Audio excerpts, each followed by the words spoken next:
हमारे देश के वर्तमान प्रधानमंत्री कभी नहीं डरते इन चीज़ों से।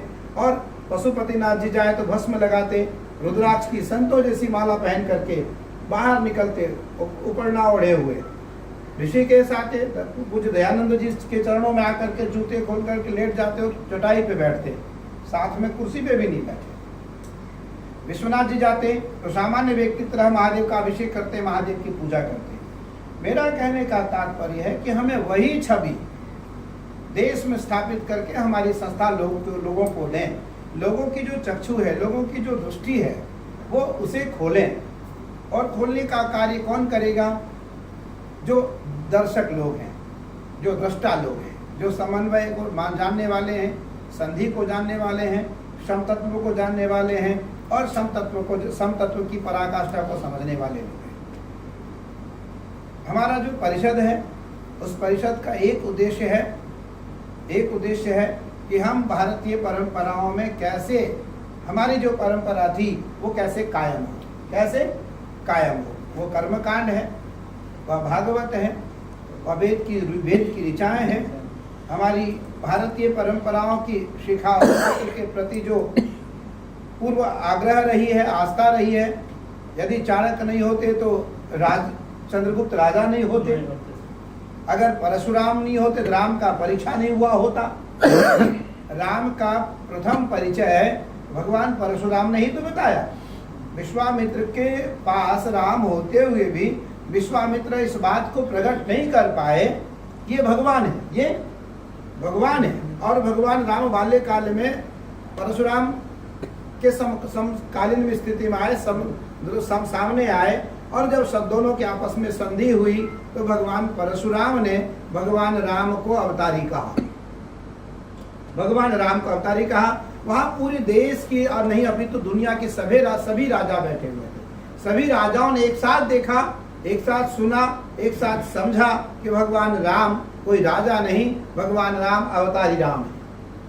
तो उस व्यक्ति का जो वैभव था, उस व्यक्ति का जो व्यक्तित्व था, उस व्यक्ति की जो ओरा थी, उसको भगवान परशुराम ने दुनिया के सामने एक पल में दिखाया। और भगवान राम ने अपने पिता से कहा कि पिता दीन मोहि कानन राजू। भगवान राम ने अपने पिता दशरथ से कहा कि आप मुझे अयोध्या के राजा बनाना चाहते हैं, अयोध्या बहुत छोटी है, मैं अयोध्या का नहीं बनकर राजा आपने मुझे बनाया है, ये मैं बड़भागी हूँ कि मुझे विराट राज्य का बनने का अवसर मिला है। और मैं जंगल जाऊँगा, वहाँ अनेक प्रकार के महात्मा, ऋषि, संत और समदर्शी महात्माओं के दर्शन होंगे, हमें उनका आनंद हमें लेने का अवसर प्राप्त होगा। तो उस परमात्मा को भी समझाने का, जानने का, जनाने का जो अवसर प्राप्त हुआ वो भगवान परशुराम जी के द्वारा हुआ। भगवान परशुराम परम साधक, कोई संदेह नहीं। अवतारी होते हुए भी अपना पूर्ण काल साधना में भगवान परशुराम ने दिया। पूर्णकालिक साधना भगवान परशुराम साधना में देते हैं। भगवान होते हुए भी आतताइयों की जब अति हो गई धरा पे तो परशुराम को शस्त्र उठाना पड़ा, भगवान को शस्त्र उठाना पड़ा। और एक वर्ग जो आतताई वर्ग था उसका पतन करके भगवान परशुराम ने देश की परंपराओं में 21 बार हेय वंश क्षत्रियों का विनाश करके भगवान परशुराम ने ब्राह्मणों को दान में दिया। फिर भी ब्राह्मण गरीब रहे, आज फिर भी ब्राह्मण गरीब है, क्योंकि ब्राह्मणों ने कभी रखा नहीं, जैसा आया वैसे ही आगे दान दे दिया। इसका अर्थ यह है कि ब्राह्मण कभी भी संग्रही नहीं हुए। ब्राह्मण उदार था, ब्राह्मण समदर्शी था, ब्राह्मण समदृष्टा था और ब्राह्मण समवेता था, जिसके कारण ब्राह्मणों में कभी भेद नहीं आया, जिसका परिणाम आज भी देखने को मिलता है। हमारे यहाँ राक्षस भी आता, हम उसे भी आशीर्वाद दे देते हैं। वह राक्षस जब मुझे मारना चाहता है फिर श्राप देने की बात करते हैं, लेकिन आशीर्वाद उसे तुरंत दे देते हैं।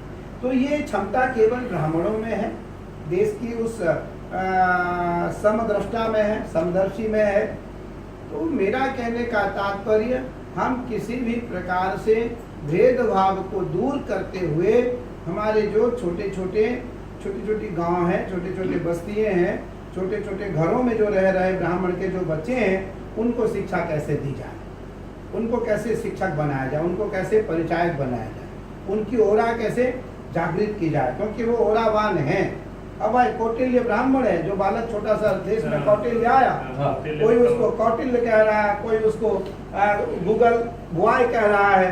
तो उस छोटे से ब्राह्मण बालक को अमिताभ बच्चन जी ने गोद लिया, अपना बेटा बनाया। आज वह ब्राह्मण उस परिवार के घर में मैं गया, बहुत सामान्य व्यक्ति था, उसके माता पिता अपने खाने पीने की रोजी रोटी उनके पास थी, थोड़ी जमीन जायदाद भी थी, पानीपत से 10 किलोमीटर दूर है उनका घर।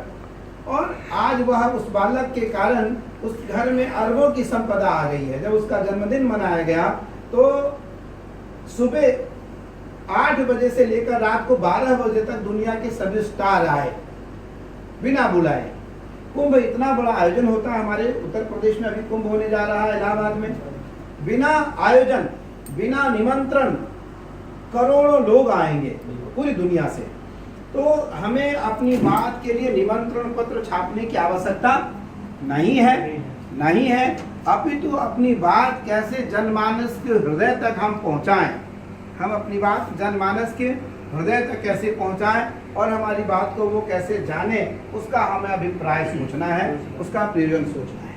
और उसके लिए हमने पहले से तय कर रखा है कि हमारी संस्था शोध संस्थान, हमारी संस्था वेद विद्यालय, हमारी संस्था अनाथों की सेवा, हमारी संस्था अनाथों के प्रति जो उदार भाव रखते हैं, जिसको हम अतिथि देवो भव कहते हैं या दरिद्र नारायण कहते हैं। दरिद्र को हम कभी दरिद्र नहीं कहते, गरीब को हम दरिद्र नारायण कहते हैं, हम उन्हें भी भगवान के दर्जा देते हैं। तो उस परिस्थिति में जो ब्राह्मण के छोटे छोटे बच्चे हैं, उनको कैसे सुंदर बनाया जाए, उनको कैसे योग्य बनाया जाए, उनको कैसे कर्मकांडी बनाया जाए। आज हमें कर्मकांड क्या, कर्मकांड हमारी प्राचीन परंपरा की एक मूल स्तंभ है।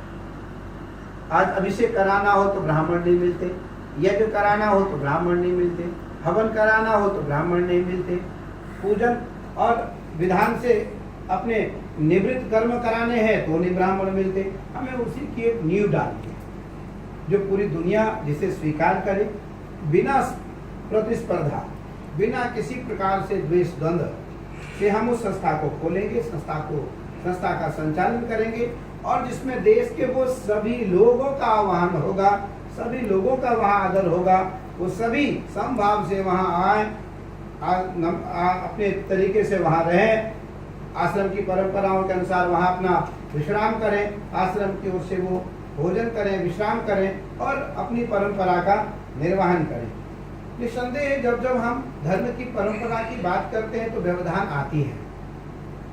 किसी एक व्यवधान के कारण हम अपने अभिप्राय को रोक दें, किसी एक व्यवधान के कारण हम अपने मार्ग को रोक दें, किसी एक अभिप्राय के, किसी एक व्यक्ति के कारण, किसी एक क्रिया के कारण हम अपने समाज के अस्तित्व को रोक दें, हम अपनी परंपराओं को रोक दें, हम अपने ज्ञान की पराकाष्ठा को रोक दें, तो निसंदेह भारत के लिए यह दंडनीय अपराध होगा। यह एक व्यक्ति के लिए नहीं, भारत के साथ दुस्साहसी होगा, भारतीय परंपराओं के साथ दुस्साहस होगा। तो उस परिस्थिति में हम जब भारतीय परंपराओं को लेकर के चलते हैं तो जो कुचक्र रचने वाले जो लोग हैं, जो षड्यंत्र रचने वाले लोग हैं, वह व्यवधान डालते हैं। लेकिन इस कार्य में व्यवधान वो इसलिए नहीं डाल सकते क्योंकि यहाँ कोई काली का उपासक है, कोई हनुमान जी का उपासक है, कोई गंगा का उपासक है, कोई महादेव का उपासक है, कोई बगला मैया का उपासक है, क्योंकि सभी बुद्धिजीवी हैं। बुद्धिजीवी अपने बुद्धियों के द्वारा भगवती भगवान और उपासना मार्ग में चल करके कर्मकांड को करते हैं। तो जहाँ से सारी विपत्ति, जहाँ से सारी विषम परिस्थितियाँ, जहाँ से सारी आपत्तियों का खंडन होता, रुकावट होती, वहीं से परंपरा का स्थापन हो रहा है, परंपरा की स्थापना हो रही है। तो निसंदेह किसी प्रकार का कोई विघ्न न आए, इसके लिए आज हम लोग गंगा के पावन तट पर माँ दक्षिण काली के पावन चरणों में नवरात्र का पावन दिन, आज सभी लोग आदरणीय हमारे सुनील बराड़ा जी जो इस संस्था के मानो एक पूंजी हैं, जिन्होंने धीरे धीरे लोगों में प्रेरणा दिया। आज ये वर्षों से इस कार्य को लेकर आगे चल रहे थे, जब से इन्होंने मुझे इस संस्था से जोड़ा, लगभग 1000-2000 लोगों से मेरी वार्ता हुई इस कार्य को लेकर के। स्वामी जी आपका क्या मन है, आप क्यों जा रहे हैं? मुझे लगा कि मैंने कहा भाई मुझे अच्छा लगा कि कोई व्यक्ति देश की एक व्यक्ति को लेकर के नहीं, देश की उस परंपरा को लेकर चिंतित है जो परंपरा समाप्त होती जा रही है, जो परंपरा शिथिल होती जा रही है, जिस परंपराओं में श्रोताओं का, कर्णधारों का, यशस्वी पुरुषों का निरंतर भाग्योदय रहा है और सहभागिता रही है। आज वह धीरे धीरे शांत होता जा रहा था। आज उसको जगाने वाला कोई आया है, उसको कोई, उसमें कोई अंकुर लेकर के आया है, उसमें कोई बीज लेकर के आया है और उसको कोई दीप दिखा करके उसे प्रज्वलित करने आया है। तो हमें उसका सहयोग करना चाहिए और सहयोग करके जब जब हम इस देश में एक के साथ द्वय जोड़ते हैं तो स्थापना होती है, धर्म की रक्षा होती है, धर्म के कार्य में बढ़ोतरी होती है, धर्म के कार्य की मर्यादा का पालन होता है। व्यक्ति जब अकेला रहता है तो स्वतंत्र रहता है और व्यक्ति जब द्वय रहता है, व्यक्ति जब तीन रहता है, व्यक्ति जब समाज के साथ जुड़ता है तो वो बंध जाता है, वो बंधन के साथ काम करता है। मैं तो एक प्रयोजन लेकर के मुझे लगता है इस देश में आए हैं। जितने भी भारत के साधु संत हैं उनका एक प्रयोजन है, वो किसी कारणवश यहाँ है। नहीं तो हम गृहस्थ आश्रम में चले गए होते अध्ययन करके, हम किसी प्रोफेसर या किसी बड़े विद्यालय में आचार्य के पद पे चले गए होते। नहीं, हमें भगवान ने कहा तुम ब्रह्मचारी रह करके, भारतीय परंपराओं में रह करके, भारतीय परंपराओं की स्थापना के लिए, भारतीय परंपराओं की मर्यादा की रक्षा के लिए, सनातन धर्म की रक्षा के लिए और भारत में कोई यशस्वी पुरुष आए तो उसकी रक्षा के लिए तुम यज्ञ करो, चिंतन करो, उपासना करो और भगवान के साथ बैठ करके मनोमय मंथन करो, मनोमय मंथन करो। क्योंकि जब जब साधु संत भगवान के साथ बैठते हैं तो धर्म के हित की बात करते हैं, धर्म की स्थापना की बात करते हैं, सनातन परंपरा की रक्षा की बात करते हैं और हिंदुत्व की रक्षा की बात करते हैं। भारतीय परंपराओं में मैं तो एक हिंदू हूँ, सबसे पहले भारतीय हूँ, हिंदू हूँ और उसके बाद सर्वोत्कृष्ट जाति में जन्म लेने वाला प्राणी हूँ, सर्वोत्कृष्ट जाति में जन्म लेने वाला प्राणी हूँ, जहाँ भगवान निवेदन करते हैं आकर के, भगवान जहाँ निवेदन करते हैं, भगवान जहाँ याचना करते हैं, भगवान जहाँ प्रार्थना करते हैं। अगर कोई ब्राह्मण अपने ब्राह्मणत्व को जानता है तो भगवान निसंदेह वहाँ याचक के रूप में उस दरवाजे पे खड़े रहते हैं कि ये जब भोजन करेगा, ये जब भोजन करने जाएगा, ये जब स्नान करेगा, ये जब संध्योपासन करेगा तो मुझे मंत्र से जल देगा, मुझे मंत्र से मेरी आहुति करेगा, मंत्र से मुझे कुछ खाने के लिए यज्ञ के रूप में, आहुति के रूप में मुझे मेरे मुख में प्रदान करेगा। ये मेरी क्षुधा तृप्त होगी, मेरी क्षुधा तृप्त होगी। क्योंकि भगवान को बिना मंत्र के द्वारा कुछ दिया जाए तो भगवान उसे ग्रहण नहीं करते। एक तो होता भाव, एक होता है मंत्र, लेकिन भाव इतना विशुद्ध हो वह अत्यंत कठिन है, वह अत्यंत कठिन है। मंत्र अगर हमारे साथ है, मंत्र के साथ भगवान को अगर हम कुछ देते हैं तो भगवान उसे तत्क्षण स्वीकार कर लेते हैं, भगवान उसे तत्क्षण अंगीकार कर लेते हैं और उसे ग्रहण कर लेते हैं। तो ब्राह्मण, महात्मा, साधु, संत, देश के जो लोग हैं ये निरंतर धर्म की परंपराओं के लिए जीते हैं, कर्मकांड करते हैं, उपासना करते हैं, साधना करते हैं। इनका अपना निजी कोई कार्य नहीं होता। आज ये मेरा आश्रम है, यहाँ हमारे घर का कोई भी व्यक्ति नहीं है, हमारे घर का कोई भी नहीं। यहाँ तो हर व्यक्ति, कोई पूरब का है, कोई पश्चिम का है, कोई उत्तर का है, कोई दक्षिण का है, लेकिन सब एक साथ हम यहाँ रहते हैं और एक साथ सभी ब्राह्मण बच्चों के साथ, ब्राह्मण विद्यार्थियों के साथ, अतिथियों के साथ। आने वाले अतिथियों की यहाँ जाति हम नहीं पूछते। यहाँ जो आने वाले अतिथि हैं वो कोई भी है, वो हमारे लिए देवता समान है। वो आए, भोजन करें, यहाँ विश्राम करें और रहें, जाएं।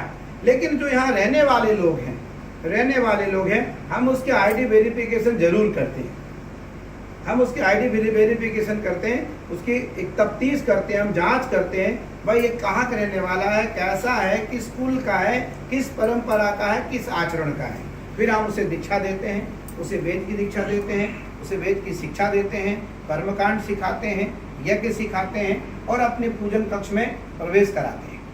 तो कहने का तात्पर्य है कि जब जब इस धर्म की हनन हुई, धर्म की हानि हुई, साधु संत, गौ ब्राह्मण संतों ने इस धर्म की रक्षा के लिए भगवान का आह्वान किया और भगवान आए, भगवान ने बात सुनी। भगवान आते हैं गौ ब्राह्मण संत और सज्जन, चार की रक्षा के लिए। गौ ब्राह्मण संत और सज्जन, इन चार की रक्षा के लिए भगवान आते हैं। तो ये चार की गुहार से भगवान आते हैं। अगर ये चार की रक्षा के लिए भगवान आते हैं तो चार के गुहार के ही कारण भगवान धरा पे आते हैं और भारतीय परंपराओं की रक्षा करते हैं।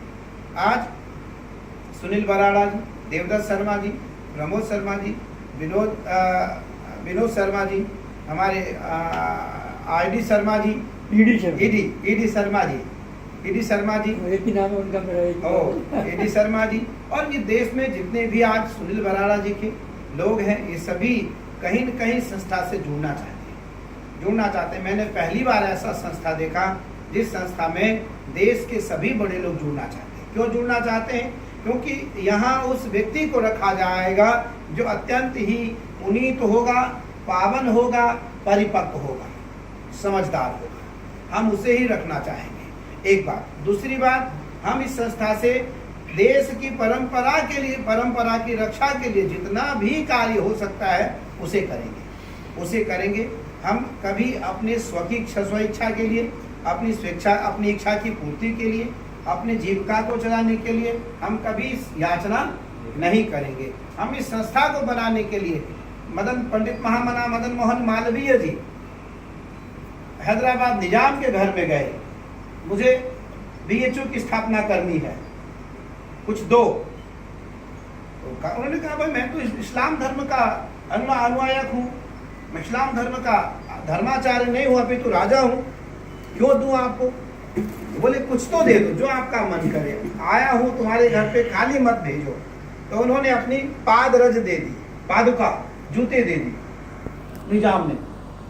महाराज पंडित जी जूते को इस आंचल में लेते हैं, बढ़िया से ढक करके लाते हैं। सबने बड़ा घोर निंदा किया पंडित जी की। क्या किया आपने? आप हैदराबाद निजाम की उस नागर जूते को ला रहे हो? बोले बड़ा कीमती है ये, आज तक इतना दान किसी ने नहीं दिया है। क्या बात कर रहे हैं? ब्राह्मण बुद्धिजीवी होता है, उसने उस जूते पे भी अपनी बुद्धि लगाई और जूते को ऑक्शन में डाल दिया।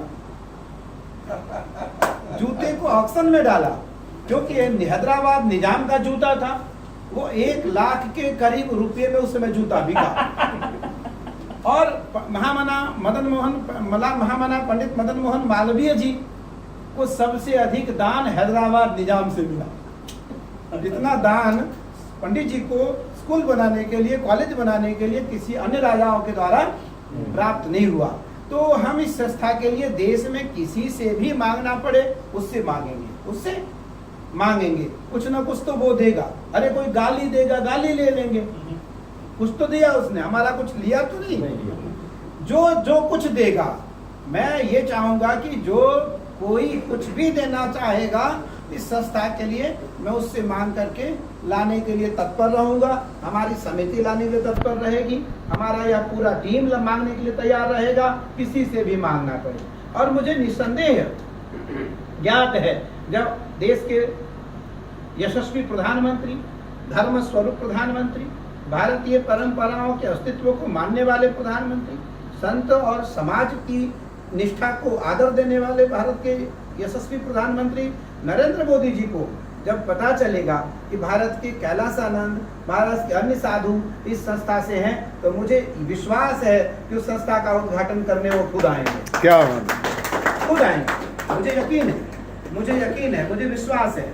क्योंकि वो व्यक्ति जो धर्म को जानता है वही धर्म के अस्तित्व को पहचानता है।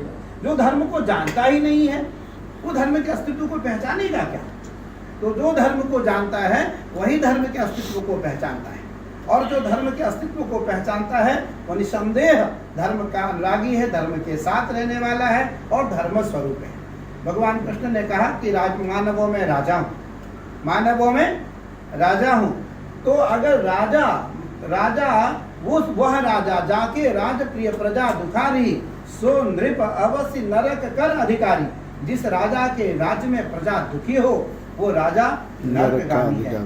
और जो राजा धर्म स्वरूप है, भगवान को मानने वाला है, वह निसंदेह भगवान है। वह निसंदेह भगवान कृष्ण ने कहा मेरा रूप है। तो यशस्वी प्रधानमंत्री नरेंद्र मोदी जी को जब इस बात की ज्ञात होगी, हम जब सभी पूरी टीम उनसे समय लेकर के चलेंगे उनसे मिलने, तो वो जान करके उन्हें प्रसन्नता होगी और वो कहेंगे कि इस कार्य का उद्घाटन मेरे हाथों होना चाहिए। जिस प्रस्ताव को लेकर हम जाएंगे उस प्रस्ताव को वो हमसे पहले कहने से पहले वो कह देंगे। तो मेरा कहने का तात्पर्य है कि हमारी जो यह संस्था है, यह एक अत्यंत ऊर्ध्वगामी संस्था होगी, जहाँ लोग आकर के बैठेंगे और ध्यान लग जाएगा, जहाँ आकर के लोग बैठेंगे समाधि लग जाएगी, जहाँ आकर के लोग बैठेंगे उनकी त्वरीय मुद्रा खुल जाएगी, जहाँ आकर के वो बैठेंगे तो उन्हें उनकी कुंडलिनी जागृत होने लगेगी, उनकी 6 चक्रों में उद्धृत होने लगेगा, उनकी 6 चक्रों में हिलना डोलना 6 चक्र शुरू कर देगा। कहने का तात्पर्य जहाँ भारतीय परंपराओं के अनुसार जिस पीठ की, जिस परंपरा की और जिस घर की स्थापना होती है, वहाँ भगवान प्रत्यक्ष रूप में निवास करते हैं, विराजते हैं, स्थापित होते हैं।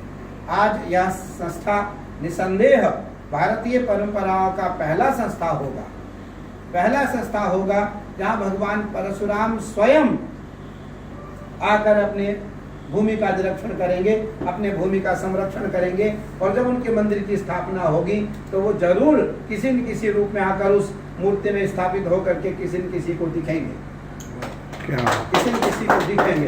क्योंकि जो भी कुछ होगा वो वेद रीति के अनुसार होगा, जो भी कुछ होगा वो वेद परंपराओं के अनुसार होगा, जो भी कुछ होगा।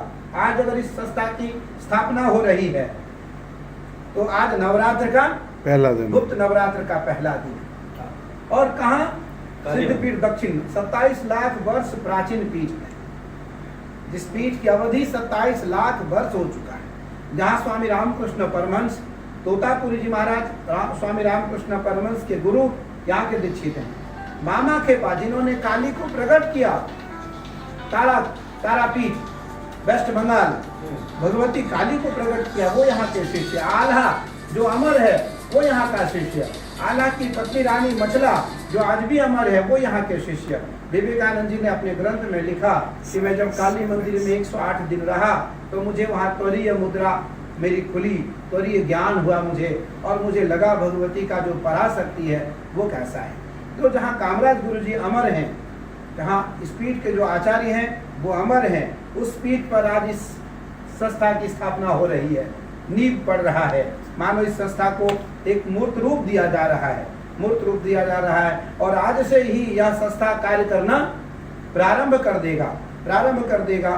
तो निसंदेह भारतीय परंपराओं में जहाँ गंगा नील धारा के रूप में बहती है, गंगा दक्षिण वाहिनी है, गंगा 800 मीटर यहाँ की दक्षिण वाहिनी है, माँ गंगा यहाँ सीधी उत्तर से दक्षिण जाती है, नील धारा है। आज के लगभग 27 लाख वर्ष पूर्व जब समुद्र मंथन हुआ, 27वें मनमंत्र में, अब 29वां मनमंत्र चल रहा है, 27वें मनमंत्र में जब समुद्र मंथन हुआ 14 रत्न निकले, 14 रत्नों में से एक विष भी निकला। विष का पान जब महादेव ने किया, महादेव के गले में जलन होने लगी, तो महादेव इसी घाट पर आकर स्नान करते हैं और अपने ताप को मिटाते और पुनः काली की उपासना करते, यहाँ से हिमालय की यात्रा करते हैं। तो उस स्थान पर हम आज सभी बैठे हैं, उस स्थान पर सुनील वाराणा जी को मैया ने बुलाया, यहाँ आप आओ, मीटिंग का इस संस्था का जो मूर्त रूप है उसे आप यहाँ से दो। तो भारतीय परंपराओं के हम सब एक छोटे से उपासक हैं, छोटे से संरक्षक हैं, छोटे से ब्रह्मचारी हैं, और भारतीय परंपराओं की रक्षा के लिए भगवती की उपासना करते हैं, यज्ञ करते हैं, चिंतन करते हैं, मनन करते हैं और अभ्यास करते हैं। तो अभ्यासे नतुपन्तेय वैराग्य न च गृह्यते, अभ्यास और वैराग्य से हमारा मन हमारे बस में हो सकता है। तो निस्संदेह यहाँ आकर के हम सबों का जो एक उद्देश्य है उसकी पूर्ति अवश्य होगी, हमारा लक्ष्य जरूर पूरा होगा, और हम जिस कार्य के लिए चल रहे हैं, जिस कार्य को करने के लिए चल रहे हैं, वह निसंदेह हमारा कार्य पूर्ण होगा। भगवती कल निनादिनी महाभागवती गंगा और मेरी माँ काली, मेरे आराध्य देवाधिदेव महादेव पूज्य कामराज गुरु जी इस कार्य को पूर्ण करेंगे, इसमें किसी प्रकार का कोई संदेह नहीं। और आज इस संस्था में नए रूप में पहली बार प्रमोद शर्मा जी जुड़े। मुझे लगता है प्रमोद शर्मा जी ने कहा कि जो इनके एक चाणक्य परिषद है, चाणक्य चाणक्य ग्रुप, उसमें सैकड़ों के करीब ब्यूरोक्रेट हैं, आईएएस ऑफिसर हैं। आपने कहा आज वो सारे आईएएस ऑफिसर इस संस्था की नींव को देख लेंगे। मुझे लगता है उसमें जितने भी सनातन धर्मावलंबी आईएएस ऑफिसर हैं वो आज ही संस्था में जुड़ जाएंगे, जुड़ गए। देवदत्त शर्मा जी ने कहा जुड़ गए। तो कहने का तात्पर्य है कि हमारी संस्था ऐसी स्थान से खड़ी हो रही है जो 4 स्तंभ है, जहाँ धर्म अर्थ काम और मोक्ष, यहाँ से चारों की उत्पत्ति होती है।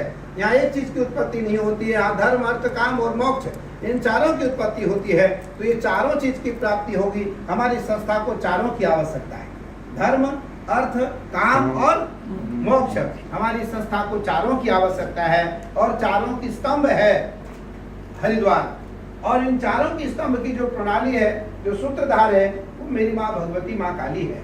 माँ काली है मेरी आराध्य देवी, माँ भगवती गंगा है। तो कहीं न कहीं निसंदेह हमारा कार्य पूर्ण हो। हम जिस कार्य को लेकर के चले हैं उस कार्य में हमारा निजी कोई स्वार्थ नहीं है, हमारा निजी कोई अभिप्राय नहीं है। हमारा अभिप्राय केवल इतना है कि हम अपने ब्राह्मण वर्णों को, अपने ब्राह्मण वर्गों को के बच्चों को एक उत्तम ज्ञान दे सकें, उत्तम दीक्षा दे सकें, उत्तम शिक्षा दे सकें और उत्तम उन्हें उपदेश दे सकें, और भारत के उन सभी वर्गों को एक स्थान ऐसा मिल सके जहाँ वो अपने मन को शांत कर सकें, जहाँ अपने मन को शांत कर सकें और वहाँ आकर के वो वास्तविक आनंद की अनुभूति का एहसास करेंगे। कृपालु जी महाराज का शरीर अब नहीं रहा। कृपालु जी महाराज जगत गुरु कृपालु जी महाराज के शिष्य हैं, मेरे मित्र हैं, अमेरिका में रहते हैं। उन्होंने कृपालु जी से कहा, माँ गुरु जी मैं आपके जन्मदिन पे कुछ भेंट करना चाहता हूँ। क्या करना चाहते हो? बोले मैं एक आश्रम बना करके आपको दान देना चाहता हूँ, जहाँ देवदत्त शर्मा जी का एक अतिथि गृह है, जहाँ विशिष्ट अतिथि इनके यहाँ आकर रुकते हैं। इनके सामने प्रेम मंदिर है, बिल्कुल इनके गेस्ट हाउस के सामने प्रेम मंदिर है, इनके उस अतिथि गृह के सामने, क्योंकि आपने क्रीधा रखा उसका नाम, क्रीधा, राधा और कृष्ण, राधा और कृष्ण अत्यंत सुंदर है। उसके सामने ही प्रेम मंदिर है, लगभग 750 करोड़ में प्रेम मंदिर का निर्माण हुआ। और एक शिष्य ने, कृपालु जी महाराज के एक शिष्य ने कृपालु जी महाराज को वह मंदिर बना करके कृपालु जी के जीवित रहते कृपालु जी महाराज को भेंट किया। कृपालु जी लगभग 3.25 वर्षों में मंदिर तैयार हुआ। 3.25 वर्षों में 700 करोड़ से मंदिर बना। उनका जो शिष्य है वो मेरा मित्र है, अमेरिका में रहते, वो साधु है, महात्मा है वो। उन्होंने कृपालु जी को भेंट किया। अरे जब एक शिष्य अपने गुरु को इतना भव्य मंदिर बना करके भेंट कर सकता है, हम लोगों के तो लाखों शिष्य, करोड़ों शिष्य है। अगर करोड़ों में से लाखों चाहेगा तो वो 1 साल के अंदर, 2 साल के अंदर वह परशुराम धाम बना करके भारतीय परंपराओं को भेंट कर देगा, भारतीय परंपराओं को बनाकर भेंट कर देगा। और निसंदेह हम भगवती माँ काली से, माँ गंगा से, देवाधिदेव महादेव से और भारत के सभी धर्माचार्यों से आग्रह करते हैं, प्रार्थना करते हैं कि हम सबों को आशीष दें, हम बलवान बने, कार्य करने की क्षमता हमें प्रदान करें, और जिस कार्य को लेकर हम चल रहे हैं वह निर्विघ्न हमारा कार्य पूर्ण हो और हम अपने लक्ष्य को पूरा करें। नमः पार्वती पतये हर हर महादेव।